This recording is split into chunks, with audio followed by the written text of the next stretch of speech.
Tube Country invites us to locate some important concepts in capacity planning. Let's take a look.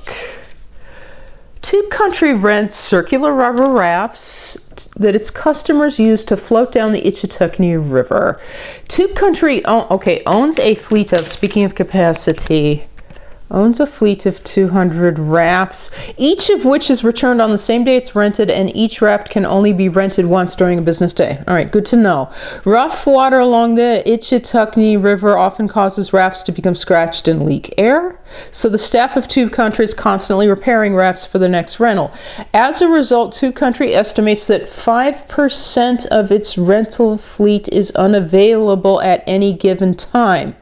Okay, Tube Country rents rafts for $5 each, incurs $1 in variable costs, and must pay $20,000 in fixed business costs annually. All right, interesting. Now, A, what is the daily effective capacity of Tube Country's fleet? Now, you may be thinking, well, their fleet, they said they had 200 rafts. Yes, but the question is the effective capacity. The 200 is definitely relevant, but the 200 is the absolute maximum that they have. Effective capacity is the question of what generally can you rely on them having available for rental, and that's where this other fact comes in handy. They say they estimate that 5% of their fleet is unavailable at any given time. So their effective capacity is 200 times 1 minus 0.05 for that 5%, or 95%. It's just basically, what's 95% of 200? Well, it's 190. Perfect. That's their effective capacity. On any given day, they can only rent a raft once. So basically, what is their capacity in terms of providing the service?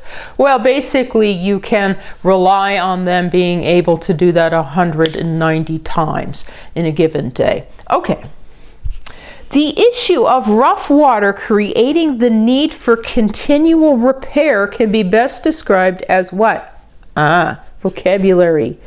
Determinant of effective capacity. Why do I say that? Because rough water, continual repair, that was responsible for that 5%. That 5% up here, what were we doing up here? We were determining what the effective capacity was. Yeah, and it doesn't have to be Tube Country and rafts. For any system, whatever factors are responsible for its effective capacity being somewhat less than its design capacity, like, well, you know, there's going to be repairs, or we take breaks or whatnot, that's called a determinant of effective capacity. Okay.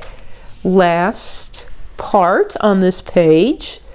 Suppose Tube Country rents 100 rafts a day. What is the utilization of their fleet? Okay, utilization. In capacity planning, we remember that that's output over design capacity. So we just have to fill in that ratio for this particular situation. Well, output, wait a minute, that's rental. It says suppose they rent 100 rafts. That was the output on that day. Design capacity, we're back to the 200. That's their theoretical maximum. Another definition for design capacity. So utilization is 100 divided by 200, or 0.5.